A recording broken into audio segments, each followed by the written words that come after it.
Salut chers conjoints, bienvenue dans cette nouvelle vidéo où je partage avec vous 4 attitudes qui vont vous permettre d'avoir un meilleur impact sur votre conjoint.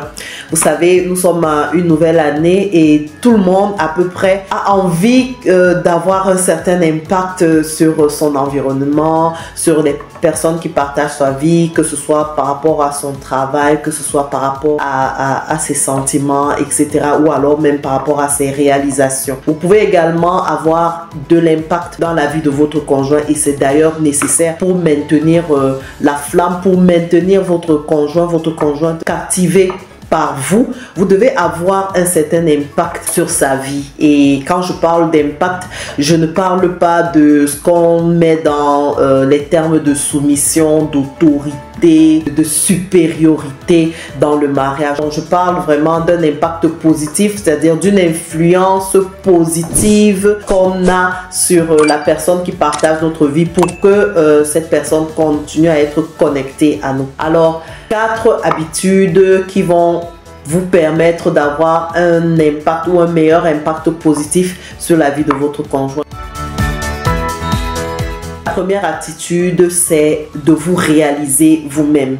Lorsque vous êtes porté sur votre réalisation personnelle, sur l'atteinte de vos objectifs, sur la réalisation de vos rêves, de vos aspirations, lorsque vous y mettez du vôtre et que vous conduisez tout cela pour pouvoir atteindre vos objectifs, vous allez vous rendre compte que vous passez près de votre conjoint comme un super-héros, comme une héroïne, comme quelqu'un de nouveau parce que vous êtes tout le temps en challenge, vous vous challengez vous-même et c'est cette façon d'être toujours nouveau à ses yeux qui va impacter sa vie. Ça va donner l'impression que il ou elle peut aussi faire davantage et c'est mieux que d'avoir à dire à quelqu'un fais ceci, fais cela, tu aurais dû faire ceci, tu aurais dû faire cela. Lorsque vous-même vous vous réalisez, lorsque vous-même vous travaillez à être une meilleure version de vous-même, vous allez vous rendre compte que votre conjoint, votre conjointe aura tendance à vous suivre dans cette lancée et donc vous pourrez donc dire que vous avez eu de l'influence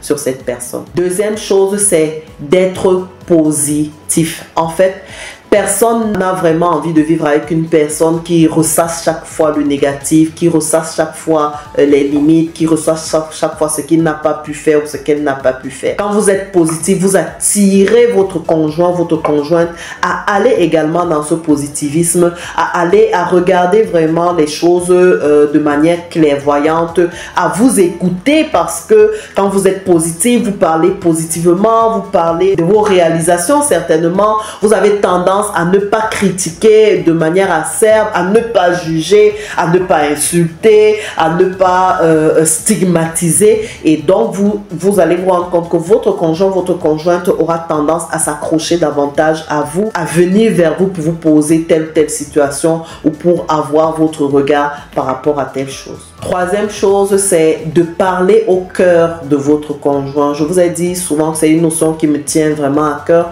Parler au cœur, c'est-à-dire aller atteindre ce qui touche à la personnalité de votre conjoint, de votre conjointe sur le plan positif. Ce n'est pas de parler de manière superflue, c'est vraiment de montrer à votre conjoint, de montrer à votre conjointe que vous portez attention à ce qui touche à son être, que vous faites attention à ce qui lui fait plaisir de manière intrinsèque, que vous êtes porté sur ses préoccupations et que vous travaillez ou alors vous mettez en œuvre un certain nombre d'activités dans le but de lui faire plaisir, dans le but de concourir à son bonheur, dans le but de concourir à son équilibre. Et vous allez vous rendre compte que lorsque vous faites cela, votre conjoint aura plus tendance vraiment à venir vers vous, à se confier à vous et à demeurer vraiment attaché à vous. Et puis, quatrième attitude, c'est d'apprendre à développer l'écoute empathique. L'écoute empathique, c'est quelque chose, c'est une attitude, c'est un comportement en fait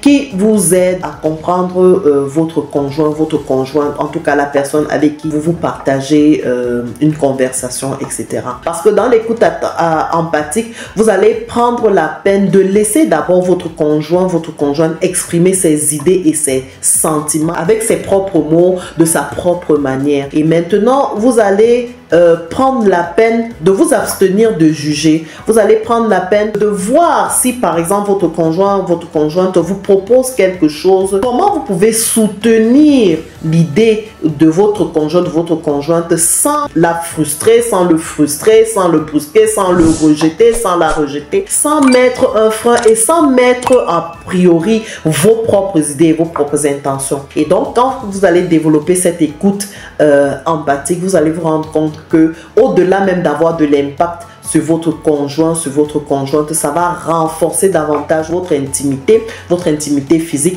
Ça va vous permettre d'entrer davantage dans la vie et dans l'être de votre conjoint, de votre conjointe. Et vous allez vous rendre compte que vous n'aurez que de très très bons résultats. Voilà donc ce que je pouvais dire, partager avec vous sur les 4 attitudes positives qui vous permettent d'avoir un impact véritable, un impact positif sur votre conjoint. Essayez-le en cette année 2025. Et si vous voulez connaître davantage comment vous pouvez mettre cela en œuvre, je suis disponible pour tout coaching personnel et en couple pour ceux qui le souhaitent, pour vous accompagner à vivre une meilleure expérience de couple dans l'harmonie et l'équilibre. Je vous dis à ciao, à bientôt.